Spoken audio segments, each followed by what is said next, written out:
സുഹൃത്തുക്കളെ, നമ്മളൊരു നിലവിലുള്ള ഒരു ചർച്ച മാത്രമാണ്, ടേബിൾ ടോക്കാണ് ഇതിനെ നമ്മൾ കിട്ടിയിരിക്കുന്നത്. ടേബിളിന് ചുറ്റും ഇരുന്നുള്ള ചർച്ചയാണ്. നമ്മുടെ ചുറ്റും ഇന്ന് ലോകത്ത് നടക്കുന്ന ഈ യുദ്ധത്തെ നമ്മൾ കുറച്ച് പേര് ചർച്ച ചെയ്യുന്നു തന്നെയുള്ളൂ. നമ്മൾ കഴിഞ്ഞ വർഷം ഈ യുക്രൈൻ യുദ്ധം നടന്നുകൊണ്ട് ഇപ്പോഴും യുക്രൈൻ യുദ്ധം നടക്കുകയാണ്. യുക്രൈൻ യുദ്ധം നടന്ന സമയത്ത് നമ്മൾ യുദ്ധവിരുദ്ധ സംഗമം സംഘടിപ്പിച്ചിരുന്നു.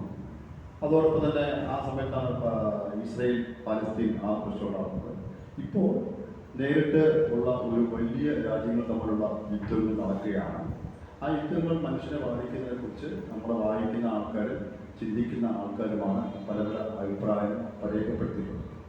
നമ്മൾ മനസ്സിലാക്കുമ്പോൾ പ്രത്യേകിച്ച് സ്വതന്ത്ര ചിന്തകൾ, ശാസ്ത്രം പ്രചരിപ്പിക്കുന്ന ആൾക്കാരെ മനസ്സിലാക്കുമ്പോൾ നമുക്ക് തോന്നുന്നു മനുഷ്യർ തന്നെ, മനുഷ്യരുടെ ചിന്ത, ഈ ബ്രെയിനിൻ്റെ പ്രവർത്തനം അനുസരിച്ച് ഈ ക്രിമിനൽ വാസനയുള്ള ആൾക്കാർ മനുഷ്യർ ഉണ്ടെന്നും യഥാർത്ഥത്തിൽ അവർ പെട്ടെന്ന് തിരിച്ചറിയാൻ പറ്റാത്ത അവസ്ഥകളാണെന്നും അവർക്ക് യഥേഷ്ടം നമ്മൾ ശാസ്ത്രത്തിൻ്റെ രീതി അനുസരിച്ച് മനസ്സിലാക്കിയാൽ അതിനെ ചികിത്സിച്ചാൽ ആ സൈക്കോ എന്ന് പറഞ്ഞ, അതായത് ചില മേഖലകളിൽ ഇടപെടുമ്പോൾ ഈ സൈക്കോ പ്രവർത്തനം നമുക്ക് നിയന്ത്രിക്കാൻ പറ്റുമെന്ന് ആധുനിക ന്യൂറോ സയൻസിനെ വ്യക്തമാക്കിയിട്ടുണ്ട്. അതിൻ്റെ ഉദാഹരണം എന്ന് വെച്ചാൽ ഫിൻലാൻഡ് രാഷ്ട്രത്തിലെ അവിടുത്തെ ജയിലുകളിൽ നടന്ന പഠനത്തിൽ മിക്ക ആൾക്കാരുടെയും ബ്രെയിനിൻ്റെ പ്രവർത്തനങ്ങൾ മനസ്സിലാക്കിയപ്പോൾ അവരുടെ ബ്രെയിനിൻ്റെ കുഴപ്പങ്ങൾ കണ്ടെത്തുകയും അതിനാണ് ക്രിമിനൽ വാസനയിലേക്ക് പോയെന്ന് മനസ്സിലാക്കാൻ പറ്റും.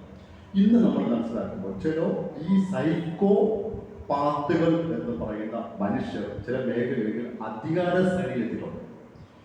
നിങ്ങൾ ഈ ലോകത്തെ കുറിച്ച് മനസ്സിലാക്കുന്ന ഈ അധികാര ശ്രേണിയിൽ എത്തുന്ന ആൾക്കാർക്ക് എപ്പോഴും ക്രിമിനൽ വാസന കൂടുതലായിരിക്കും, ഈ സൈക്കോ പാത്തുകൾ. അങ്ങനെ നമ്മൾ മനസ്സിലാക്കുക, നമ്മൾ ആരൊക്കെയാണ് സൈക്കോ പാത്തുകൾ നമ്മുടെ മനസ്സിൽ എത്തിക്കാറുണ്ട്.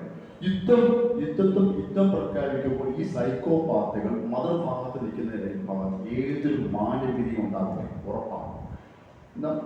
നമ്മളാരും പേരെടുത്ത് പറയും, എന്നാൽ നമ്മൾ മനസ്സിലാക്കാൻ എന്ന് പറയുന്നു, നിന്റെ രാഷ്ട്രത്തെ നശിപ്പിക്കും, ഇല്ലാതാക്കും, ഉന്മൂലനം ചെയ്യും എന്നൊക്കെയുള്ള വാക്കുകളാണ്.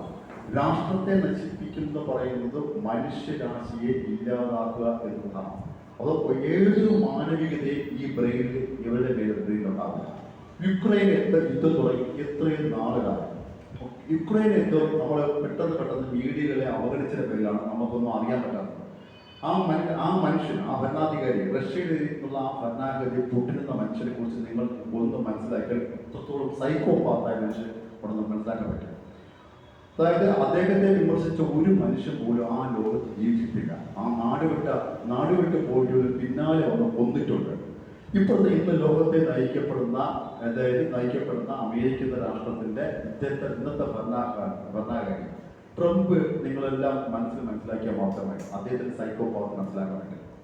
ഓരോ രീതികളാണ്. അപ്പൊ ഇത്തരം സൈക്കോപാത്തുകൾ അധികാരത്തിൽ വന്നാൽ നമുക്ക് മനുഷ്യർക്ക് സ്വാതന്ത്ര്യം നിഷേധിക്കപ്പെട്ട് അന്യ മനുഷ്യരെ, അതായത് ആ രാഷ്ട്രത്തിലില്ലാത്ത ആൾക്കാരെ അല്ലെങ്കിൽ അന്യദേശക്കാരെ, വംശക്കാരെ ഉന്മൂലനം ചെയ്യാനുള്ള മാനസികാവസ്ഥ എവർക്കുണ്ടാകുമെന്നാണ് മനസ്സിലാക്കുന്നത്. ഇതിനെതിരെ ഉപയോഗിക്കേണ്ടത് ശാസ്ത്രത്തിന്റെ യുക്തികളാണ് ഉപയോഗിക്കേണ്ടത്. അല്ലാതെ നമ്മൾ നമ്മൾ യുദ്ധത്തിന് അനേകം മേഖലകളുണ്ട്. യുദ്ധത്തിന്റെ കച്ചവടം, യുദ്ധത്തിന്റെ വ്യവസായം, യുദ്ധത്തിന്റെ പല മേഖലകളുണ്ട്. എന്നാൽ ഈ നല്ല മാനവിക മൂല്യമുള്ള മനുഷ്യനാണ് ഈ അധികാര ശ്രേണിയിൽ ഉണ്ടായിരുന്നെങ്കിൽ ചർച്ചകള്, സംവാദങ്ങള് ഒക്കെ നടത്തി യുദ്ധത്തിലേക്ക് പോവാതെ പരിഹാരങ്ങൾ കണ്ടെത്താൻ സാധിക്കും.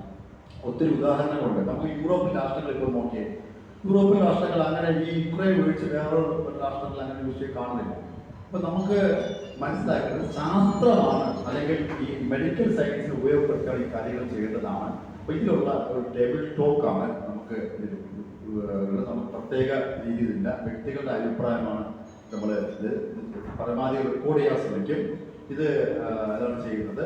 അപ്പോഴേ നമുക്ക് ഇതിന് സമയം നമുക്ക് മൊത്തം ഒരു മണിക്കൂർ അല്ലെങ്കിൽ 1.25 മണിക്കൂർ കൊണ്ട് ഇത് നിർത്തുക. നമ്മുടെ അടയാളപ്പെടുത്തൽ മാത്രമാണ്. നമ്മൾ ഒത്തുകൂടുന്നു, ഈ യുദ്ധത്തിനെതിരെ പ്രതിഷേധിച്ചുകൊണ്ട് നമ്മുടെ അഭിപ്രായങ്ങൾ പറയുന്നു. യുദ്ധം തോന്നുമ്പോൾ മാനവരാശിക്ക് ദോഷം തന്നെ ഏത് രീതിയിലും, അത് യുദ്ധം മാത്രമല്ല ഏത് രീതിയിലുള്ള കൊലപാതകവും മാനവിക വിരുദ്ധമാണെന്നാണ് എൻ്റെ വ്യക്തിപര അഭിപ്രായം. അത് വധശിക്ഷയായാലും ഇന്നത്തെ ലോകത്ത് മനുഷ്യനെ നമുക്ക് ഈ നേരത്തെ പറഞ്ഞു ഫിൻലാൻഡിന്റെ ചരിത്രം അതൊക്കെ അവിടുത്തെ രീതി പോലെ ചെയ്യേണ്ടതാണ്. നമ്മൾ ജയിലുകളെ കുറിച്ച് വീണ്ടും പീഡിപ്പിക്കൽ ചെയ്യേണ്ടത് മനുഷ്യനെ.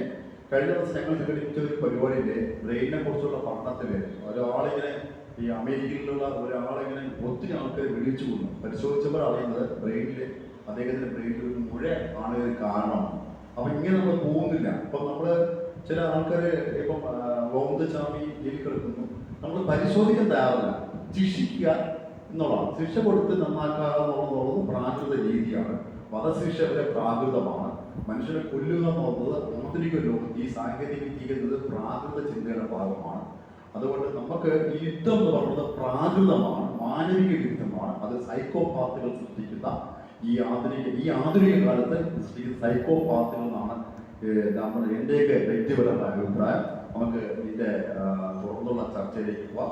ഞാനെല്ലാം ചെറിയൊരു ആമുഖം പറഞ്ഞുള്ളൂ. നമുക്കൊരു ഈ പരിപാടിയുടെ ഒരു അടയാളപ്പെടുത്തൽ മാത്രമാണ് ഇത്. എനിക്ക് തോന്നുന്നു നമുക്ക് പ്രത്യേകതയൊന്നുമില്ല. സമയക്രമേണ ഒരാളൊരു 5 മുതൽ 8 മിനിറ്റ് വരെ അല്ലെങ്കിൽ അതിൽ സംസാരിക്കാൻ നമുക്ക് 1.25 മണിക്കൂറിൽ ഇത് നിർത്തിയുണ്ട്. അതുകൊണ്ട് ആദ്യം ഞാൻ മോഹൻ ഗോപാൽ സാറിനെ ഇതിന് കൊടുക്കണം.